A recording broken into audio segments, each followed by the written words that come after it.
Welcome to the UP Notable Books Club, brought to you by the Upper Peninsula Publisher and Authors Association.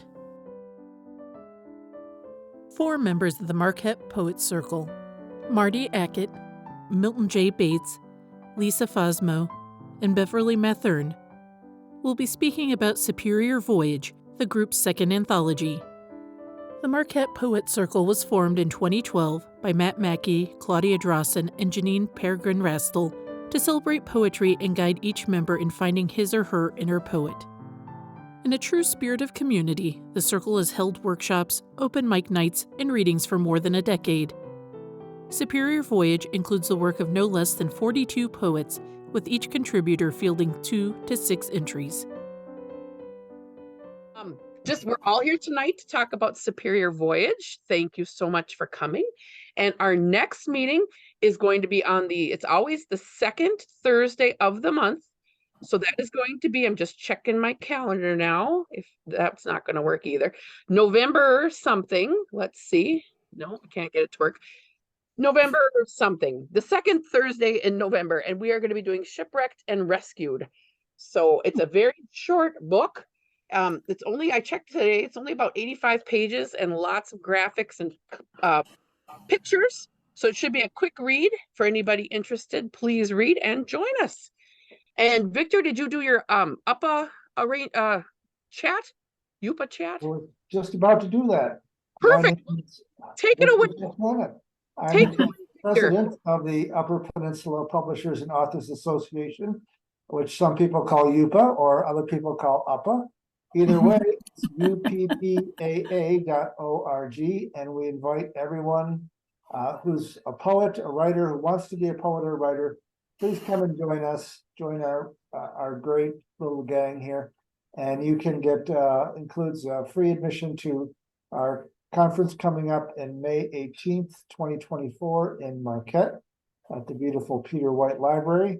Now, the most important thing to remember now is there's about 18 days left for you to submit your work to be included in the UP Reader, which is our annual anthology of lots of poetry, lots of short stories, some nonfiction too, all kinds of interesting stuff.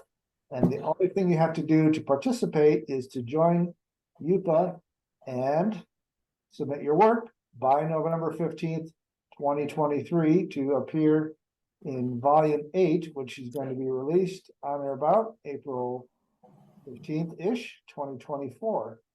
So we're really excited. It's going to be a great issue, and I hope you will all consider submitting your work. Back to you, Evelyn. Okay, I have one question for you, Victor. Sure. Victor, when can we expect I think it's year 4 of the UP Noble Books list? Right. Our plan is the first day after the legal holiday in New Year's. So that'll be like January 3rd, I believe, because we want to steal a march on Michigan Notable Books, and they won't be out until the following week. Wonderful. So for those of you, I know I see some of you on the screen who are authors. If you have a book that is in the running, I wish you the best of luck, because we do really like our UP Notable authors, and it's always nice to join you guys here on Zoom monthly. And again, apologies for all the mishaps this month. It's our first time, Victor, having trouble, isn't it? We've had such a good run of it. A good run. We really did. All right. So I guess the first thing I would do is, I think Marty is kind of, well, he's the head of our, at least in my email correspondence, he's been like kind of the head of our poetry panel. So Marty, would you like to introduce everyone and, start the conversation?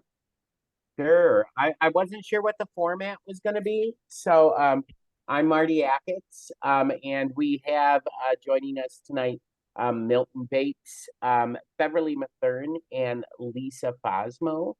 And so, guys, I want to ask you how you want to do this. If you want to read some poems, or we want to just do we have about an hour, right? So we could do 20 minutes each, and do it that way if that's what you want to do.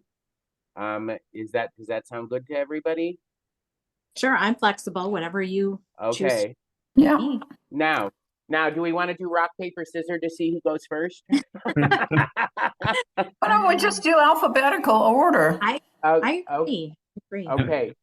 okay. Well, then that would see Beverly. That puts me first, and then Milt second, and then Lisa third, and then you bringing up as the last person. Does that sound all right to everybody? Sure. Yeah. Okay. Awesome. You don't have to take the whole 20 minutes too. I mean, if you just want to read some poems or talk, and then a lot of times us listening, we're very informal, on these chats. So we might have questions for each of you as we go. So well, and I would welcome that. Yeah, absolutely. If as we're reading, Shelley, you have a question already. Awesome. I was just going to point out that 4 people for 20 minutes is 80 minutes. That's more than an hour. Oh, you know what? I was an English major, Shelley, not a math major. So This is why we need Shelley. Thank you for that, Shelley. Yeah. So yes, you are absolutely correct. And if my math skills are which are very rusty, would be Same. 15 minutes a person then. So yeah, why don't we do this? Then I'll start reading, and if anybody has a question or comment, feel free after a poem or something, if you want to say something or ask a question. I'm sure that everybody would be more than welcome. All the readers tonight would be more than welcome to answer any question or comment that you have. How do you solicit poems? Okay. Let's see. You know what? I don't know who you're asking that to, as to how you solicit poems, but is that for the general group? Oh, for the anthology. Okay. Mhm. All right. So if you are part of the Marquette Poets Circle, and you have read at one of our open mics, we have a monthly meeting that you can join at Peter White. We usually do an open meeting and workshop every month, but also we have done virtual readings as well. So if you're at any event that's like part of the Marquette Poets Circle, then you can, if you read at any one of those, I mean, in the next 10 years, 5 years actually will be the next anthology. But if you read at any of those, any event that we do, you are welcome to solicit, to submit poems.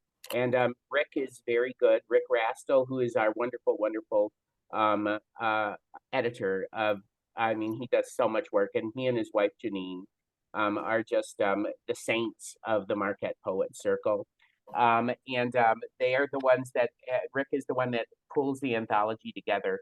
But once we hit that, where we're getting close to that 5-year mark, that's when he'll start sending out solicitations for poems from anybody that's participated in the Poets Circle.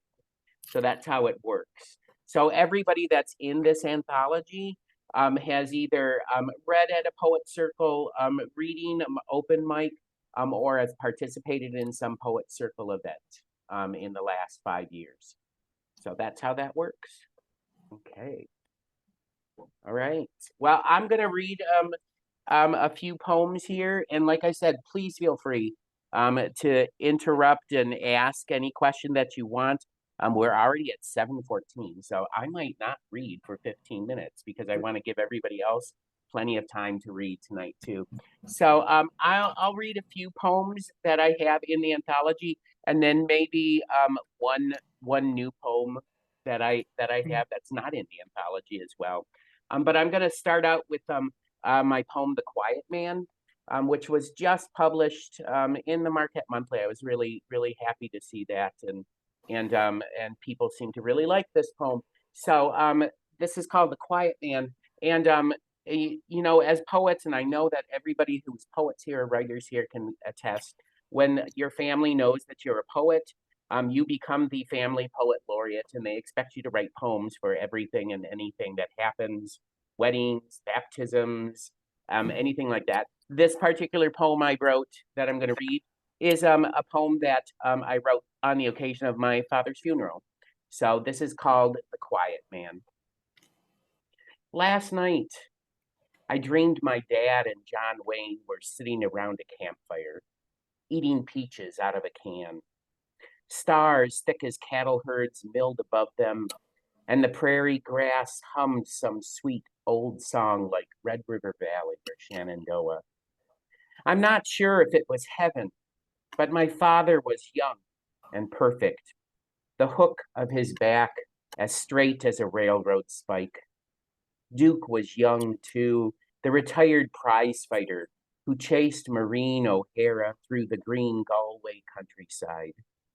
There weren't any Nazis crawling along the ground in ambush, no Richard Boone-faced kidnappers, skin leathery as buffalo jerky, trying to steal their sleeping horses.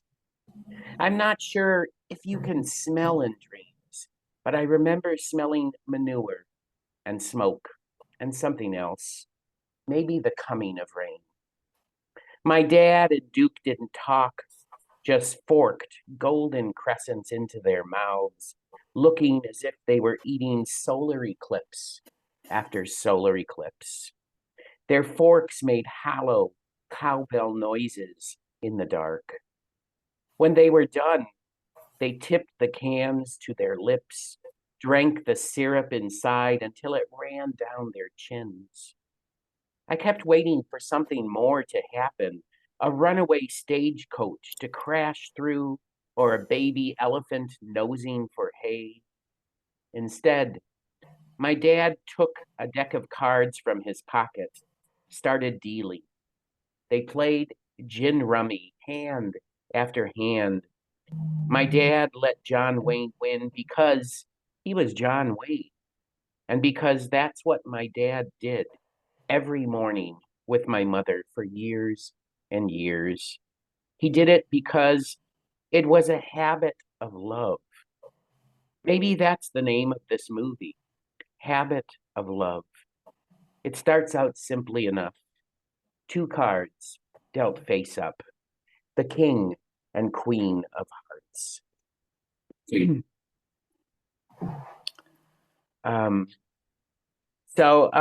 One of the things that I am known for as a poet, for better or worse, is that I write poems about Bigfoot. I've been working on a manuscript that hopefully will be I'm trying to get it into a final shape and form now. So hopefully that's going to be done shortly. But there is one Bigfoot poem in the anthology that I wrote, and it's called Bigfoot Meets a Homeless Man on Presque Isle.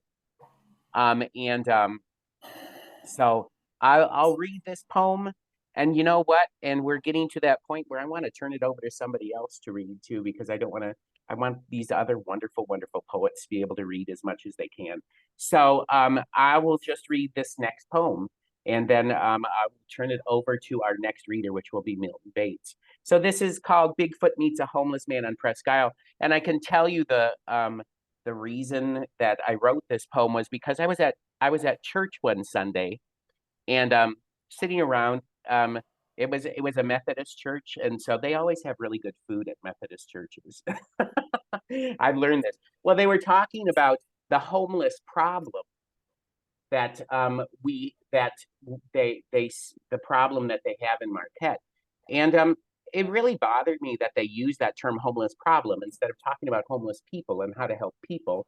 Suddenly they were very dehumanized, and it just bothered me. And so I wrote this poem in response to that little conversation that I overheard. So this one is called Bigfoot Meets a Homeless Man on Presque Isle. The man smells wild, the way a black bear smells after winter's sleep, full of hunger, dizzy from root and dark. Bigfoot can take loneliness on the man, a sweaty slick of days spent near the big water, hidden in pine, rooting through garbage cans for leftover French fries, brown apple cores still sweet and seeded, hot dog buns gone chlorophyll green. Bigfoot knows this man will die soon, has seen it before when moose with brainworms stumble off by themselves, or one eaglet shreds a feebler eaglet to get more perch and salmon from their mother's beak. Even this close to lights and cars and houses, survival is all about being bigger, stronger, hairier, scaling trees for nested eggs, scooping silvery spot tails from superior surf, tearing haunches off mewling fawns. Bigfoot wants to help the man who has wandered onto this rocky thumb surrounded by wave, wants him to feel wanted as soft leaves or a run of smelt. As the man beds down for the night under a rib cage of branches, Bigfoot knuckles one tree trunk, knocks, knuckles again, knocks. He does this until he hears hollow, then scratch, chatter. He plunges his hand into the tree, extracts a panicked squirrel. Bigfoot snaps its neck like a cricket leg, holds the carcass to his chest, breathes the last pulses of its pebble heart, then grunts an ape prayer of thanks, a sound like a mother giving birth under a blazing comet to something necessary, needed. Bigfoot leaves the squirrel at the man's sleeping feet, where he'll find it in morning light, an offering of meat, blood, fur, to remind the man that the world loves him. So thank you. There's a couple poems from me, and if I have time and people want, I'll read another one later, but I really want to turn it over to Milton, and I'm excited to hear Milton read. So yeah. Milton, I just have to tell you that we have a Bigfoot motel in Crystal Falls. Oh, Filled with a huge gift shop. The gift shop's bigger than the hotel rooms. So I have been through Crystal Falls. I have seen the hotel. I didn't know there was a gift shop. So amazing gift shop. You want is in there. So you got to come see me sometime. I will have to come see you sometime. You know what? When my manuscript is finally done and hopefully gets published, I'm there for you.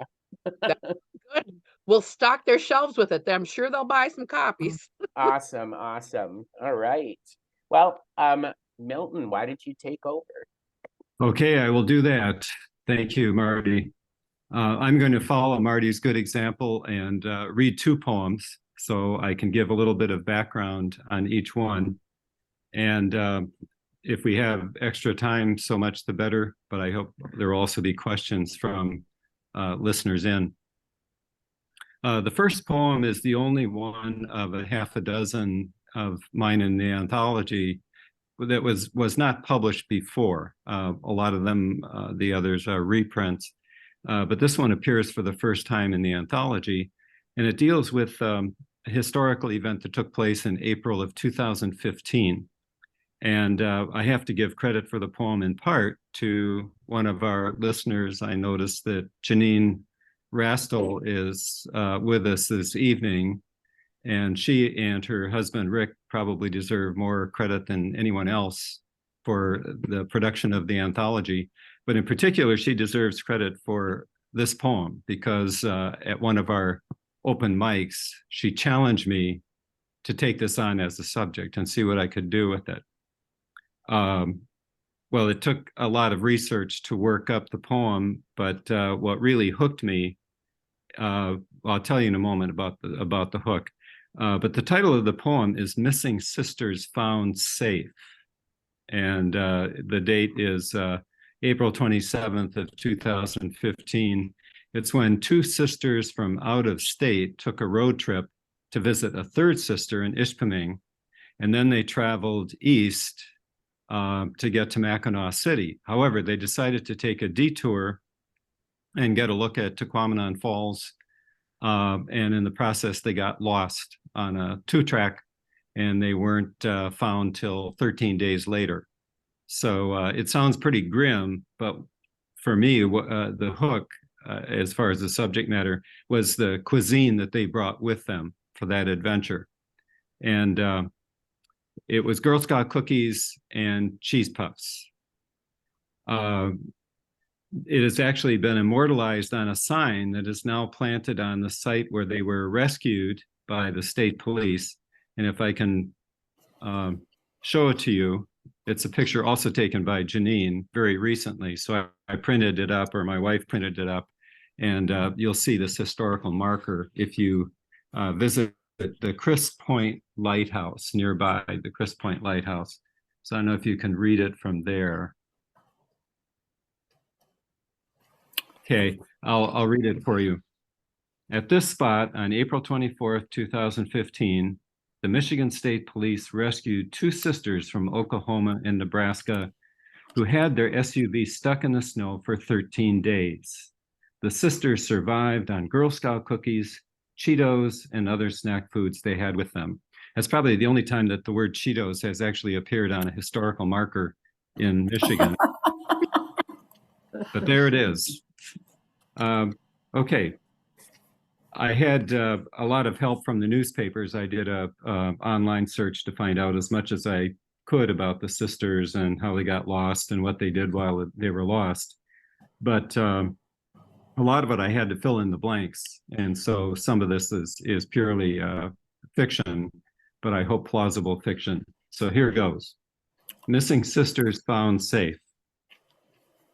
The sisters were sure it was a bear emerging hungry from its den in April. It must have smelled the Girl Scout cookies and cheese puffs. They locked the doors of their Ford Explorer and tried to sleep. At daybreak on day 13, the landscape still looked nothing like the places they called home, Nebraska and Oklahoma. Deep woods and deeper snow, an unplowed 2-track to nowhere. But it was all nowhere, wasn't it, in this part of Michigan? Thank God for their Bible, the cheese puffs, and those 8 boxes of cookies. New this year were Toffee-tastic and rah-rah raisins. Holding their breakfast ration like communion wafers, they gave thanks, then chewed them slowly, savoring the sugar. Maybe next year, the GSA would issue cookies in their honor. Call them, what, Leslie Lee's? Assuming they survived, Lee and Leslie would vouch for their virtue in the field, claim they were the peer of Army MREs and NASA food pouches. Not that they had ever tasted either. Just then, they heard a distant roar. The bear was back, or so they thought, until a chopper cleared the treetops. Well, it was about time. They stepped out to wave like those people on the TV news, stranded on their roof when a levee failed. Now they would have to explain how they had missed the turn to Mackinac City, which got them both to thinking, instead of Leslie Lee's, how about Mackinac Runes?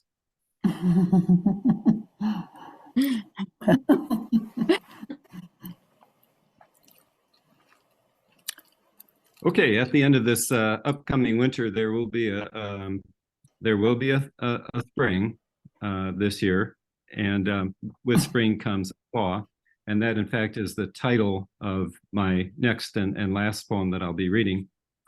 So it's again entitled Thaw. Hearing trickles turn into torrents, we know the bluff behind our house is letting go of winter, flushing it down a dozen gullies into Lake Superior. A neighbor's woods appears to be on life support. Plastic tubing links his maples to a clearing where a fire burns beneath evaporator pans. Our lives, too, could use support, a little sweetness after months of bitter.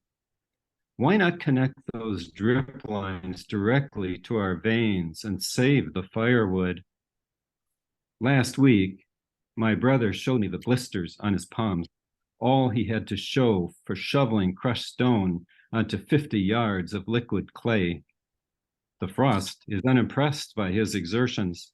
It keeps welling up, turning his driveway into a truck trap. You and I have the luxury of nowhere in particular to go. Thaw, we say, drawing out the vowel as the sun draws vapor from the crusty remnants of snow in our backyard. We linger over coffee after supper, savoring the afterglow. Your hands lie relaxed and open on the table as though to gather in what's left of daylight. Thank you. And I should introduce our next reader. So Lisa Fosmo is another member of the Poets Circle and contributor to the anthology. Hello, everyone. Thank you, Milton. And I'm going to read something that I'm going to follow Milt's lead here. And I'm going to read something that was only published for the first time in this anthology. And that poem is going to be Looking for You, A Bear's Elegy, a tribute to Judith Minty. And Judith Minty was a UP poet, and she was quite well known, actually. And that's pretty much how I ended up at the Poet Circle, joining the Poet Circle, was I had seen that she had a tribute to her that was going to be done by the Poet Circle. And I contacted Janeen, and Rick and Janeen are absolutely wonderful. They do so much for the Poet Circle and for all of us. And I contacted Janeen, and she said, well, of course you can come, but you need to read a poem and you need to write a poem. So this is that poem that I wrote for Judith Minty. And here it is. Looking for You, A Bear's Elegy, a tribute to Judith Minty. Wind breathes through trees differently here and whispers on breath, yellow dog, gray wolf, black bear. When I last saw the bear outside my cabin, I heard the loud clash of cymbals crashing as the bear ran for her life, with two cubs trailing free. She was only looking for you. The fires I kindle and tend to, the fiery breath the wood stove spits back from the small log sauna house as I bathe with buckets and scoops. In the night air, I watch the steam escape my flesh like secret lives my bones betray as I stand naked beneath your stars. When I last saw the bear, he stood on haunches of back legs and peered into my car with eyes of copper kettles that filled with honeycombs as I tried to leave. He was only looking for you. How cold bites at me or the heat of a summer night is forgotten on the sound of wolves howling. I hear them barking at me like territorial dogs from the rocky ledge. As you know, nights are filled with wolves and bears. When I last saw the bear, his massive paw prints haunting me as I often saw them pressed into mud and sacred loam, he was only looking for you. Hidden in minerals mined of the earth, no more precious than breath riding the breeze on blueberry scent that fuels the forest lungs on thick black fur. When I last saw the bear, he was pounding his great paws into rock, moaning, thundering with all his weight, as if to say, do not linger in my discomfort. We said nothing to the bear, my dog and I. He was only looking for you, dancing the darkness at its dreams to its very edge. And still, I do not know how to speak or even whisper in bear voice. I know we have both touched waters that have washed over the same rocks. I have learned the fear belongs to the bear. And when a bear dies, he is just the snow that melts away, folded into riverbanks of waters that wash over our same rocks. When I last saw the bear, He lives on in legends and poems and in your dreams. We were only looking for you. And also, something that's interesting about that, I think, is Judith Minty had a cabin where she came and spent her summers about 30 miles away from where my cabin is, where I like to write. So that was kind of a comforting thought for me, you know, that she also wrote in the woods. And then I will read, let me see here. I think because I haven't, well, I think I will read a fall poem because it is fall. And this one I did actually write at my cabin, and which is up in Marquette County. And this poem called The Fall. The fall. I can't believe how far the year has fallen, how late the sunrise comes. It was summer only yesterday. Grateful for this small parcel of time, this short passage that is mine. The old abandoned root cellar dug out near the edge of the woods, an old log washed to the shore, notched for the cabin that once stood here. This place that someone once built, how wondrous it must have been. Now our own place overlooks it all. The blue jays call out, cry like babies. It's almost time for them to leave. I will miss how they greet me each time, fly in low along the dirt road, their backs so impossibly blue in the last of the evening light.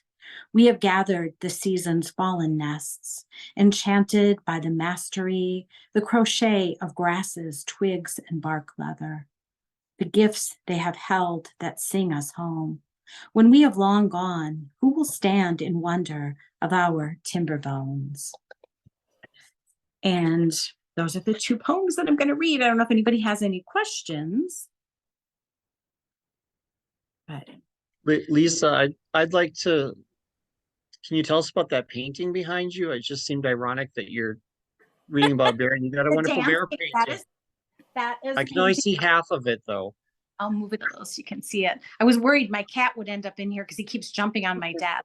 But that is a painting of, it's actually a print of the dancing bears. And it's one of my favorites. It's an old classic. And it is just bears dancing. And I actually, believe it or not, have seen pictures people have taken where bears do appear to be dancing, which is pretty cool. And I don't know if anybody is familiar with Judith Minty wrote a whole bunch, like a whole book on the bear. And that, I know Marty's written a lot about it also because of Judith Minty and the bear. And that was kind of my favorite thing that she wrote about because I had my own experiences with the bear. When I would be up at the cabin or hiking, I often encountered bears. And it was just kind of, I was never afraid of them. But it was neat that she was also encountering bears 30 miles away and I was encountering bears. And it was just, you know, and we were both writers. Of course, she's a famous writer. I'm not, but it was a nice connection for me, a comfort. So, yeah. And obviously, I mean, I've had this painting forever. It shows that I really do love the bears. So I just had one comment before we move on to Beverly. Like when I was reading your poems, I was very impressed because you do I think a great job incorporating movement. I especially like Basic Beauties. I thought that was really a beautiful poem. And I think it was kind of an important poem too, because it's hard sometimes when there's tragedy and then you feel joy. They kind of work as foils against each other. And I think you did a really great job with that one. So I just wanted to. Well, thank you so much. Thank you. Anybody else have any questions or should I just pass it on now to Beverly? Thank you, Lisa. Thank you, Beverly. I'm going to start off with two really short ones. I'm going to call them Marquette poems because they're in honor of my significant other, Roger Magnuson, who passed away. It'll be 2 years, October 30th. So the first one is called Fusion for Roger Magnuson. Famine kiss, serpentine embrace, the joy of it all. How did two specks in the universe collide, hold so fast? And the next is titled The Gift, for Roger Magnuson. That morning, you awoke thirsty. I couldn't give you enough water. You tried to stand at your bedside, but collapsed. Prostrate, you stared at the ceiling, your eyes glassing over. The EMTs carried you out the front door, down ice-glazed steps, one stone unstable, throwing them off balance. Truck doors swallowed your body. I didn't know whether I'd see you again. I hold you in a meadow of trillium in Munising, marsh marigolds ablaze along the narrow country road. Kissed you in the tenderest way I know. Then I'm going to end with a poem. I'm hoping those are so short that they sort of count as one, that appears both here and in my new book, Love Poems, Teas, Incantations. Let's see, get it. Sorry, hard to get that just right, which you can get at Snowbound Books. Okay, or on Amazon as you wish. So this is Werkoon. It's inspired by a painting. And actually, it came about because I was asked by an art museum in New Orleans, the Arthur Roger Gallery Art Museum, to write poems and short fiction pieces for a whole exhibit. And this is one of them. I'm sorry that I don't have the painting to show you, but it is of a raccoon who is raiding a garbage can and has found 3/4 of a king cake and is very, very delighted by his find. So I let the poem be a takeoff place and just ran away with what I did. So this is called Werkoon, as in werewolf, except that we have a were-raccoon instead of a werewolf. My name is Clovis Kuhn, but it should be perfect omnivorous eating machine because my greatest obsession is food, food, food, all year round, food. Here in the swamp, I get tired of bullfrogs, crawfish, worms. So in early spring, I head to town.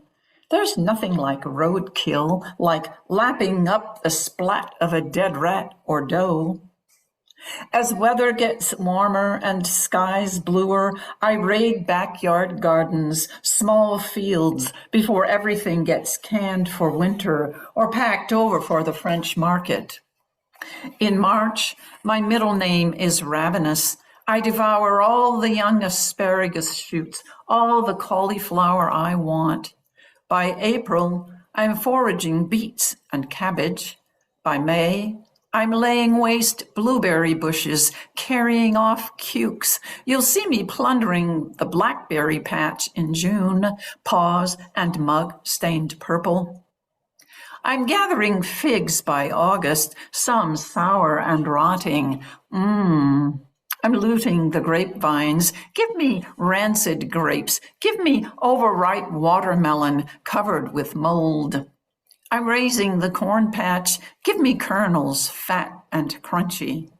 In September, October, I'm demolishing collard greens, digging for yams. I'm pillaging persimmons in November. In December, parsnips, clementines. And give me nuts, nuts, nuts, my favorite. They fatten me best for winter.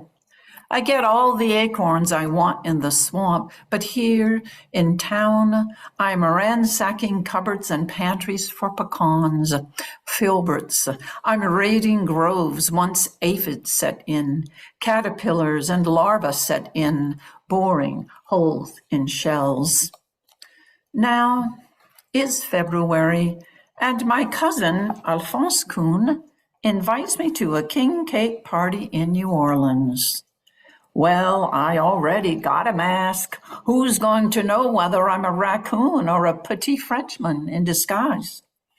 I get there, and all along the back wall of the dance hall are king cakes. Don't give me a little bitty piece, I say to myself, and run away with a whole cake, the one containing the baby Jesus, it so happens. I devour it, its oodles of frosting, purple, green, and gold, under the full moon, my favorite prowling time. The moon strokes my fur, settles like doubloons in my black eyes. I bury my nose in its beams, gulp them like thick honey until I feel the white breath of Midas on my body. Next thing I know, I'm morphing into something I'm not. I'm growing taller. Something's happening to my ears. They're relocating to the sides of my head like a human's. My teeth are getting bigger and sharper. My nails, normally petite and pointy, are getting longer and more hooked, like Madame Grandois' claws. I see witches flying about, bats darting, wolves howling. I'm chasing after Cajun boys and girls, the ones who tell lies, steal toys, stay out too late at night. Then I see the fiddler heading home after the dance. I'm right on his heels, biting his butt. Blood, blood, give me blood. I'm piercing his neck with my big canines, sucking more blood. Suck, suck, all I can get. I let him go, collapse, conk out a bit. When I wake, it's morning, and I'm so tired I can hardly walk home, but I do. I stumble up the road into the swamp, craving moss and sleep. Bullfrogs drill my ears. I sniff the muddy air and vaguely remember something about sweet cake, frosting, and a tiny baby, its moon face smiling down on me from the stars. Thank you.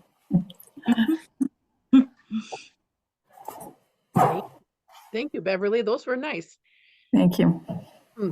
Are there any questions or comments from anybody in the chat here that the poets could answer or talk about?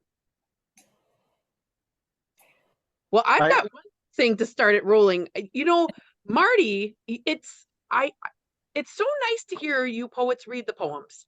Have you ever considered, or when you make the next anthology in 5 years, having a well, I mean, years ago it'd probably be a CD that comes with it, but now even just some link to having you all read the poems for people, because it makes a difference, I think, that really makes them come alive. That would be really wonderful. But I'm going to bow to Rick and Janeen on this. I mean, I think that the technology of that has become much easier to do, but I always say this when I'm trying to organize poets into anything, because Janeen sort of stepped down as the head of the Poets Circle and I took over. And trying to coordinate poets is like wrangling feral cats. Sometimes it's next to impossible. So it's and there are so many people that are in this anthology. I mean, just wonderful, wonderful writers. You've got a flavor of the anthology tonight with the 4 poets, really, well, 3 poets and myself, really wonderful poets who just are astounding if you look at their resumes. But I do think that poetry is an oral art form, and the best way to experience poetry is to hear poetry. Not that it's bad hearing it, reading it on the page, but there's something, like you said, Evelyn, really, really powerful about hearing the poet's voice as well. Yeah, I do agree that it would be really, really wonderful. I am not the person that's going to organize that kind of thing, though.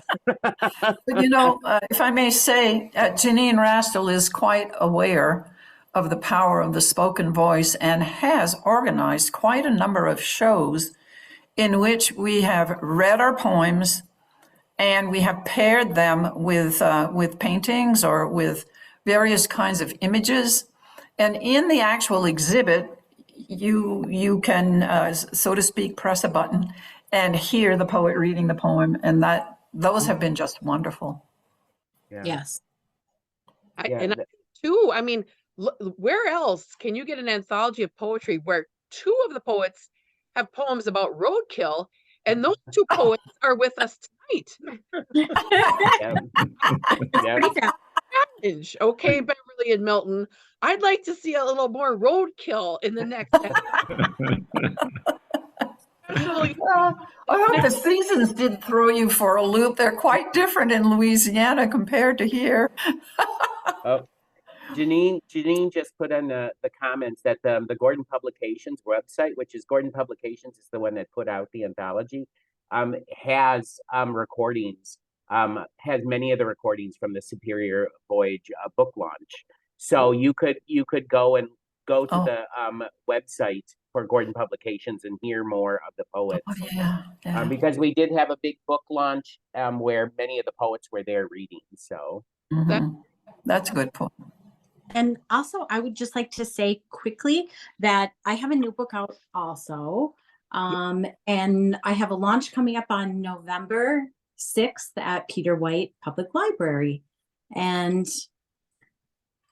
this book is actually being made into an audiobook where I will be reading it, that will be available also before too long. So is that the exciting news? Is that the exciting news you were going to share with me, Lisa? About the audio book? Well, actually, the audiobook is coming out. So, I signed a contract for that, and I have a studio booked where I will be the one reading it. So awesome. That's great. Yeah. So that's a good point. So Lisa's got a book launch on November 6th. Beverly, we're holding up a book there. Now, is that already available? That's your newest? It is. It's available at Snowbound and on Amazon and from the publisher. Wonderful. Okay. Also available right now on Amazon, and it is available at Canterbury Bookstore in Where is that bookstore? In Escanaba. Oh, okay. Canterbury. Wonderful. Now, what about you, Marty and Milton? What do you've got? Anything new or anything that we should be buying? Milton, why don't you go first?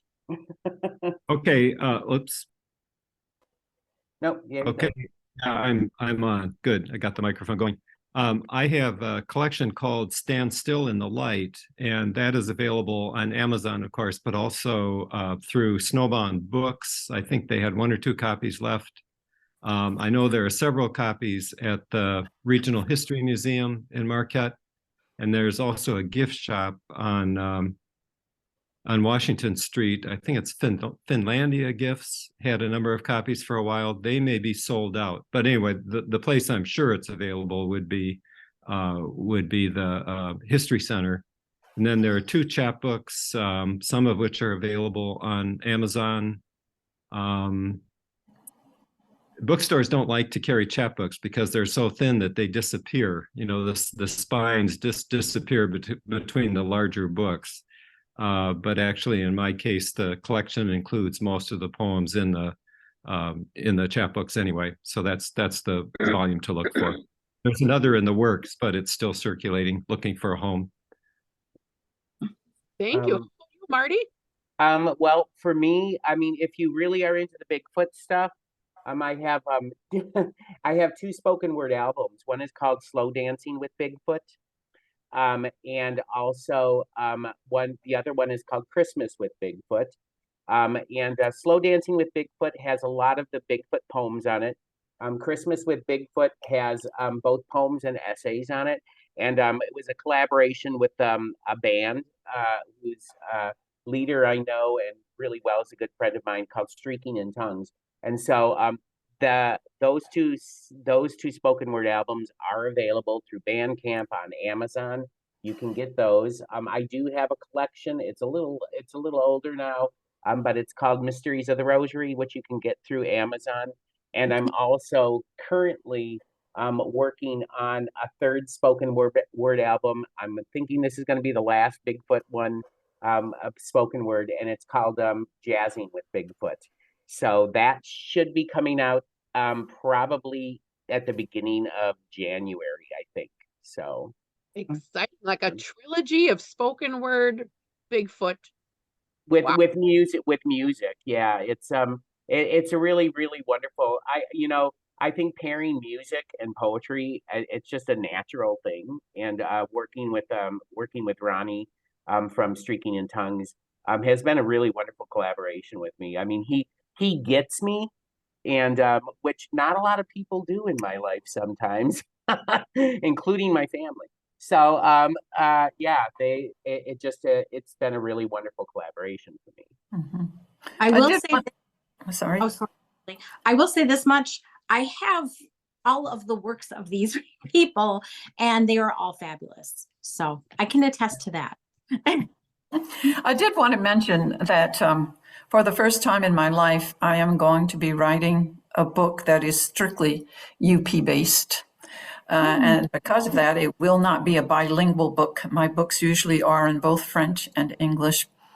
And it is going to be a book of haiku. Because as poet laureate, I'm driving across the entire UP and seeing things on the highway, on the grounds where, at a bed and breakfast where I stay, and walking in the woods and learning all kinds of things. And I have 75 haiku so far. And so I'm so excited about this, and it'll be my homage to the UP. I love it. Can't wait. Thank you. Well, it's exciting to have you guys all talk about your work with us and read poems with us tonight. Does anyone out in the audience have any questions or comments or things they would like to talk about? I would like to ask a little bit about what happens when the Marquette Poets Circle gets together. Do you just read your poems to each other? Do you give each other feedback or workshop poems? What is the protocol there? Yeah, well, the meeting is our monthly meetings are sort of two-part. The first one, if you come at 6:30 in the evening when it starts off, people can bring copies of poems, and there's quite a few poets there, and really talented poets, and we workshop our poems and workshop whoever brings a poem. And you can just, even if you've never been to a Marquette Poets Circle workshop or meeting before, you can just walk in with 5 or 6 poems, and we will workshop those poems for you. And then we do that for about 45 minutes, and then after that, at 7:15, we have about a 45-minute open mic where anybody that wants to show up can read their poetry. Some people tell stories. I've had some musicians we've had musicians there that have sung too. So it's really just an evening where you get the full gamut. You can get help with your poetry. Sometimes we've done little writing workshops. If nobody has poems to workshop, we'll do prompts where people can sit and write some poetry. So yeah, that's sort of the format of it. And it varies from month to month depending on who shows up. But it's always on the second Thursday of the month at Peter White in the Shiras Room. And if you can't make that but do want to be part of it, you can contact me, and I'll send out Zoom links, and we get you on the big screen, and then you can be like Big Brother watching us from above as well. So yeah. I know Shelly had a question, and then we got to go to the chat. So go ahead, Shelly. It wasn't a question, it's a comment, and just how much I appreciated hearing the poets actually read tonight. And Beverly, especially the second one that you did. I have to say, when I read that in the book, I probably read it as exactly how you spoke it. And I remember having tears come to my eyes over that particular poem. But that leads me to my comment about poetry in general, and everyone, talking about when you hear poems versus read them, how much more they mean. And I think tonight was a perfect example of that. I can't help my phone going off. Perfect example of that. Feeling like I could actually see those leaves, feeling like I could see that darn raccoon. Those feeling like I could see Bigfoot. I just felt like I was actually experiencing that. And so thank you again for reading. All of Thank you. Thank you. Yes. In the chat now, this is maybe somebody can help with this. Oop, I'm not in the right spot. Chat, I hit the right button. I wanted to get a copy of an old chap book from Rebecca Pelkey called Through a Red Place. Does anyone know where to get that one or who she is? That name does not ring a bell with me. I don't know if anybody else. I don't know. Rebecca Pelkey. Yeah. Where is she from? Do you know? Because if you know where she's from, very often the hometown library will have them. I think I do know her mom, Karen. And I do know she is a poet, and I'm not sure. I would say Google it or go on to Amazon, and I bet you can find it. That would be my best guess. I do know her mother, and she's a lovely. Okay. And she is her mother. Because we have spoken about that before. So, well, Nina, I hope that answers your question. I know I have one question for Milton. I know when I was reading your poems, my question is, I think you do an amazing job incorporating humor.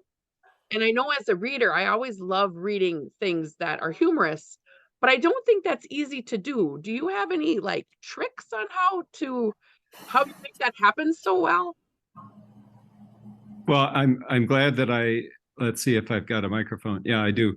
I'm glad that some of it comes across as humorous, and it's because you're right. It is hard to get it exactly right. If you're going for a laugh, you're probably not going to get it. You have to find a subtle way to introduce humor slyly, I think, into poetry, because it is a fairly subtle art, and it's got to kind of creep up on you. And I don't have any secret to doing that. I think it changes with each subject. There's a wonderfully humorous poem, I don't think I have time to read it, by another contributor to the anthology, where I could illustrate the way it sneaks up on you. But what do we have in the way of time? Probably not enough. It's okay. Okay. We have 42 contributors to the anthology, and obviously there aren't 42 of us on the screen tonight. And I thought I would pay tribute to another contributor, Jesse Koenig, and some of the members of the Poet Circle are familiar with his work. But this is the way a humorous piece can surprise you. It's called Silver Lining. Crossing the street, one raindrop hit her forehead. One big raindrop on an otherwise sunny day. She stopped in her tracks. She looked for birds, swabbed the substance off with her finger, sniffed it, stared at it, tested it for an explanation. She smiled and looked up, searching for a rainbow. In her peripheral, a cloud formed, and then it hit her like a bus, exactly like a bus. Indeed, it was a bus, and she lay in the road, bleeding all over her favorite coat, the one with the silver lining. Thank you. It's kind of dark humor. Dark. There are many different kinds. Yeah, I just appreciate that, Milton. I mean, I enjoyed that when I was reading your poetry, and thanks for bringing up. That's another one that I liked when I read the anthology. So it can't it can't be easy. I think it's just a knack some people have, and you have it. So thank you for Well, thank you. Thank you. Just to follow up on the Rebecca Pelkey, Janeen is the whiz on this, but Janeen says it is on Amazon, that book Yeah. by Rebecca Pelkey, and at Perugia Press. So there you go. Thank you. Any other comments or questions tonight? Wow. Well, this was, I think, very enjoyable. It's the dynamics of it, and when you talked about herding poets was like cats. When we couldn't get the Zoom to work on the original day, Tyler, I was like, oh, how are we going to get these poets all to come together on another day this month? It was a miracle. So thank you very much. So it did work. But it is always difficult when you have a little bit more than, just one person you're dealing with. So I appreciate all of you very much, and good luck with your new work. And Beverly, congratulations on being the UP Poet Laureate this year. I'm sure you've heard that Thank before. you. But Thank you very much. You as one of our panelists tonight. And yeah, thank you. Victor, do you have any final thoughts? Sure, I can wait 5 or 10 years for the next anthology. Let's get a move on it. It's wonderful. It is really, really wonderful to have this. And so thank you very much. Just one little quick 2 pieces of business. Next month, the date is November 9th for Shipwrecked and Rescued Cars and Crew, the City of Bangor by Larry Jorgensen. And then just lastly, I just want to mention that UPPAA, along with the Friends of the Crystal Falls Library, they're the ones who participate in paying for these events to happen. And we are so lucky because our Friends of the Crystal Falls Library have been selected to be a Co-Vantage Cares recipient. I know a lot of you are not in the area, but what that means is the Co-Vantage Credit Union will match dollar for dollar anything our friends can earn in a 2-week window at the end of November through December 12th. Wow.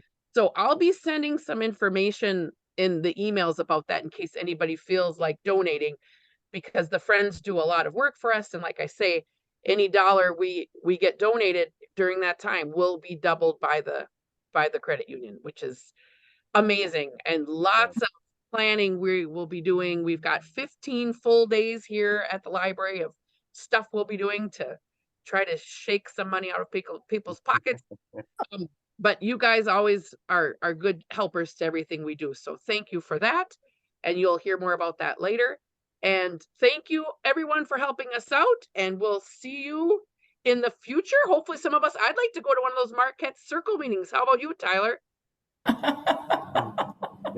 Yeah, it's the same night as this, but we'll have to. But remember, in the month of December, we're off. That's true. Do not have UP Notables in the month of December. So Tyler, if the weather's good, I should drive up. I'd love to go to one of your poetry circles, Marty. They just sound really good. And that would be a really good month because that's going to be our annual Christmas holiday get together. So there'll probably be food and along with everything else too. So that would be a really good month. Can you guarantee the king cake though weather for driving? I wish I could, because let me tell you, I've been enjoying this extended fall that we've been having. So no, I read something somewhere that we're not expecting snow until December, and that, however, after December that we'll have a very cold winter. But between now and December, it's supposed to be kind of mild. I can't remember where I read that. Good. I'll take it. Although no, it's good for you poets. I think it does help you. You can't get right more for us. So have a wonderful evening. Thank you, Victor. Thank you, one and all. You've been watching the UP Notable Books Club, brought to you by the Upper Peninsula Publisher and Authors Association. To join or for more information, please visit us at www.upaa.org or www.upnotable.com.